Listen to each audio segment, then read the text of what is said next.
I dedicated my entire life to the church. From the time I was a boy, I felt an undeniable pull toward God, a calling so strong that it shaped every decision I made. As I grew older, that calling led me down a single path, the priesthood, and eventually, the rank of bishop. I had given everything to my faith, spent years immersed in scripture, guiding congregations, upholding traditions that had been passed down for generations. I believed that true faith was built on obedience, structure, loyalty to the church. People looked to me for wisdom.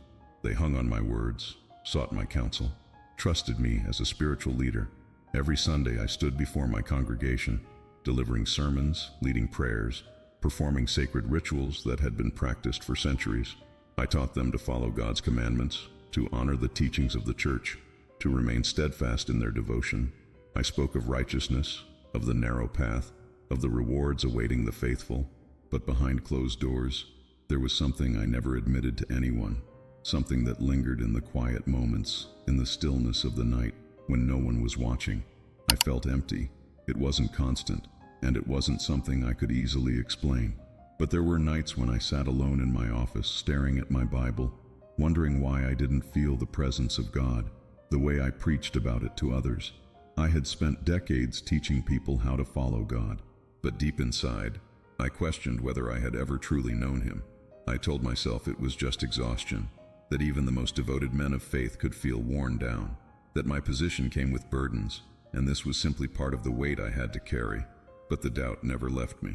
I had been raised to believe that faith was about devotion to the church, about upholding its traditions, about guiding people in worship. And yet, when I prayed, I heard nothing. When I stood at the altar, I didn't feel His presence the way I once did. As a young seminarian, full of fire and certainty, still, I buried my doubts beneath duty. People depended on me. Whatever I was feeling, I couldn't let it interfere with my responsibility. Then came the night that changed everything. It was a warm evening.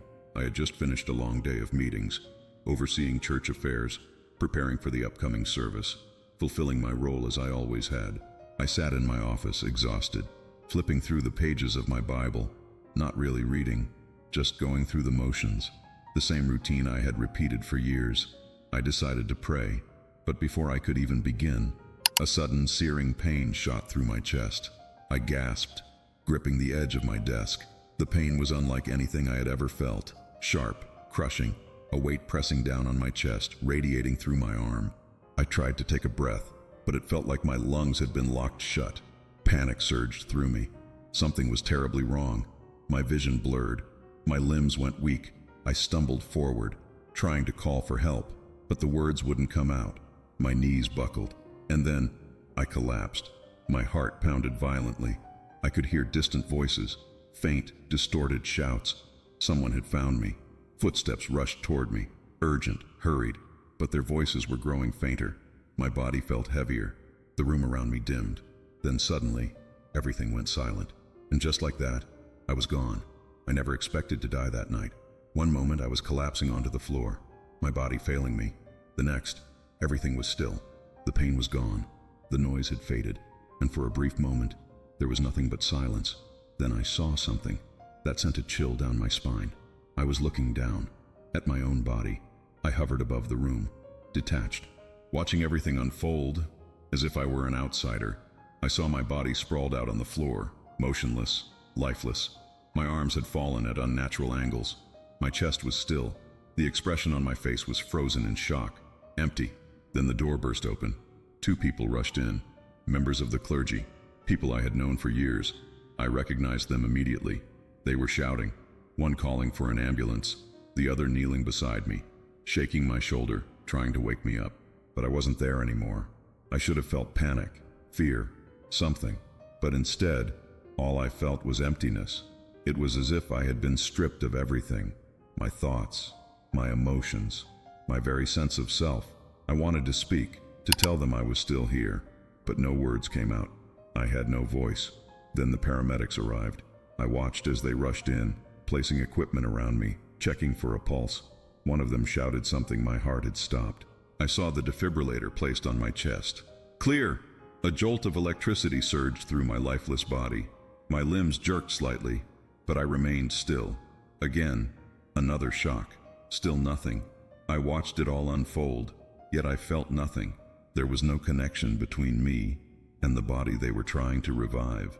It was like watching a scene from a film, except this time, I was the character on the ground. Then something changed. I felt a sudden pull, as if something unseen had latched onto me, dragging me away from the scene.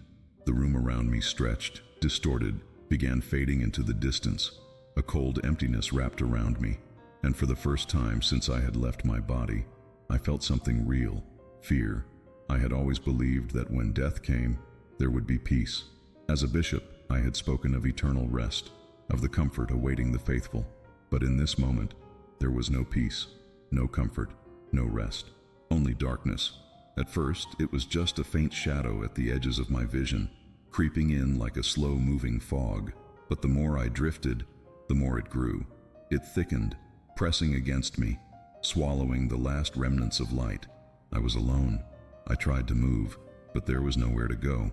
No up, no down, no walls or ground beneath my feet, just an endless, suffocating void. The deeper I fell into it, the more I felt something watching me, something I couldn't see, but could feel. It was as if the darkness itself was alive, wrapping around me, whispering thoughts into my mind. You were never worthy. You followed rules, but you never knew him. You spoke of light, but you never walked in it. The words weren't spoken aloud, yet they echoed inside me, each one cutting deeper than the last. Then, a crushing realization struck me. I wasn't in the presence of God. I was lost. I had spent my entire life preaching, teaching, upholding tradition, convinced that I was walking the right path. But in this moment, it was clear. None of it mattered. None of it had brought me closer to him. I had known about God, but I had never truly known him. I screamed into the darkness, but there was no sound. I tried to resist the pull dragging me deeper, but there was no escape. The shadows grew heavier, pressing against me, filling every part of me with dread. Then, just as I felt myself being swallowed completely, a light appeared. At first it was distant, a small flicker in the endless void. But unlike the darkness, this light felt real. It was warm, powerful, cutting through the emptiness like a blade, and it was growing stronger. I felt the pull of the darkness weaken, as if it was recoiling from the light. My body, or whatever I was now, began moving toward it, not by my own will, but as if I were being drawn in. The closer I got, the more the fear inside me faded. The whispers that had tormented me grew fainter, until they were nothing more than distant echoes. And then, the light fully surrounded me. It wrapped me in a warmth I had never known before. It was unlike anything I had ever experienced, pure, consuming, alive. I realized then, without a doubt, that I was in the presence of something greater. The darkness was gone, and now I was being pulled into something far beyond anything I had ever imagined. I was surrounded by pure light, but it wasn't just light. It was alive. It pulsed with a presence so overwhelming, so powerful, that I felt as if my entire being was exposed. Every thought, every moment of my life, every hidden doubt, laid bare before it. I wasn't just seeing the light, it was seeing me. Then, through the brilliance, I saw him. I didn't need anyone to tell me who he was. My soul recognized him instantly. This was Jesus Christ, the one I had preached about my entire life, the one I had led prayers in honor of, the one I had taught others to follow. But now, standing before him, I realized something that shook me to my core. I had never truly known him. He stood before me in radiant glory. His presence, both overwhelmingly powerful and deeply personal at the same time. His robes shone with a brilliance beyond earthly comprehension, and his face radiated a love so pure, so absolute, that I felt like I would collapse under its weight. Yet, there was also authority in his gaze, something so piercing that I could not hide from it. I wanted to fall to my knees, but I couldn't move. Then he spoke, and his voice was like thunder and peace all at once. Alexander. The way he said my name, it wasn't just a greeting. It was as if he had known me since before I was even born. It was the voice of the one who had formed me, who had given me breath, who had watched my entire life unfold. I felt a deep, indescribable longing in my soul. I wanted to run to him, to fall at his feet, yet at the same time, I was terrified. Then he said the words that changed everything. You knew about me, but you never truly knew me. It felt like a sword cutting straight through my soul. I opened my mouth to respond, but I had no words. What could I possibly say? I had spent my entire life teaching about Jesus, but now, hearing this, I felt like a stranger in his presence. I had followed every rule. I had memorized scripture. I had upheld traditions. I had led thousands in prayer. I had believed I was walking in true faith. But now, in this moment, I realized the truth. I had known about him, but I had never truly known him. Tears burned in my eyes as the weight of my entire life came crashing down on me. I had spoken his name thousands of times. I had stood in grand cathedrals, leading congregations in his name. But had I ever truly sought him? Had I ever let him into my heart? Had I ever actually listened when he tried to speak to me? The answer was no. I felt exposed before him, not condemned, but deeply convicted. There was no arguing, no defending myself, because I knew he was right. Then, he raised his hand, and in an instant, visions flooded my mind. I saw my life, not as I had remembered it, but as he had seen it. I saw the times I had preached about love, but in my heart, I had judged others harshly. I saw moments where I had comforted the suffering, but only out of duty, not out of genuine compassion. I saw myself teaching others about Jesus, yet never actually seeking him for myself. Then I saw the faces of people who had come to me searching for him, looking for something real, something deeper. And instead of leading them to Jesus, I had led them to tradition. I had given them rules, rituals, doctrine, but not him. I felt a deep, aching sorrow as I watched these moments play before me. I had always assumed that as long as I stayed faithful to the church, I was fulfilling my purpose. But now, standing before the very one I had claimed to serve, I saw the reality. Faith was never about a building, a title, a position, a tradition. It was always about knowing him. Tears streamed down my face, and I finally found my voice. Lord, I didn't know. I thought I was doing what was right. His expression remained full of love, but there was also deep sadness in his eyes. Many believe they are following me, but they do not know me. The words hit me like a flood. How many people had been misled, just like me? How many had dedicated their lives to religion, but had never actually met the one they were worshiping? I thought of my congregation, the thousands who had come to my church, seeking truth. Had I led them to a real relationship with Jesus? Or had I only given them rules to follow? Then, another vision appeared before me. I saw countless people standing before God, just as I was now. Some were welcomed into his kingdom, their faces full of light and joy.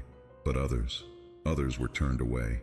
They pleaded, insisting they had served him, insisting they had done good things in his name. But then, I heard his words that made my heart stop. Depart from me. I never knew you. I fell to my knees, sobbing. I had been so close to being one of them. I had believed in Jesus my entire life, but I had never truly known him. Now, standing before him, I knew I could never go back. I could never unsee what I had just witnessed. I could never live the same way again. Then Jesus stepped closer, and for the first time, I felt his hand on my shoulder. The moment he touched me, a surge of pure love flooded through me, breaking every wall, washing away every doubt. It is not too late, he said. Hope flickered inside me. My entire life had been a shadow of what real faith was meant to be. But now, I was seeing the truth. But what did this mean? Was I being given a second chance? I looked up at him, eyes full of questions, full of desperation. And then, everything around me began to change. As soon as Jesus' hand left my shoulder, the light around me shifted. I found myself standing in a vast open space, suspended between two realities. I could see nothing but endless sky above me. Yet beneath my feet, there was solid ground, though nothing was truly there. I turned to Jesus, but before I could speak, visions began flashing before my eyes, clearer than memories, more vivid than anything I had ever known. The first thing I saw was my own life, but not the way I had remembered it. It was as if I was standing outside of time, watching myself from an entirely different perspective. I saw myself as a young priest, eager to serve, full of conviction. I saw the day I became a bishop, the moment I was entrusted with leading thousands in the faith. I watched myself standing in grand cathedrals, delivering sermons, guiding people in worship, speaking with authority about God. But then, Jesus spoke, not out loud, but directly into my soul. You led many in religion, but few into me. The words cut through me. I watched as people came to me with questions, searching for something deeper. They wanted to know God, to understand their purpose, to experience His presence. But instead of leading them to Christ, I had led them to rituals, to rules, to traditions. I had given them prayers to recite, doctrines to memorize, church laws to follow. But I had not given them Jesus. I felt sick. I had believed I was serving God. I had spent my entire life teaching about Him, but I had not actually brought people to Him. Then another vision came. I saw the world as it is today. Churches filled with people, but their hearts far from God. I saw priests, pastors, bishops, and religious leaders preaching words that sounded holy, but behind their words, there was no true relationship with Christ. Many churches had become institutions, not places of true worship. They were filled with rituals, rules, and traditions, but devoid of the Spirit of God. Then, Jesus' voice echoed with finality. Many are being led astray, and they do not even realize it. Tears filled my eyes again. Lord, what if they refuse to listen? What if they reject me? Jesus looked at me with deep love and unwavering authority. Then let them reject you, but do not let them say they were never warned. The weight of His words settled into my soul. I had spent decades serving a system, and now I was being called to serve the truth. I took a deep breath. I will go back. The last thing I heard, before everything went black, was His voice speaking one final command. Wake up! A violent gasp tore through my lungs as I shot upright. I was back. Now, as I stand before you, whoever is watching this, whoever is listening, I need to ask you the same question Jesus asked me. Do you truly know Him? Because I was a bishop, a leader in the church, and I was lost until Jesus showed me the truth.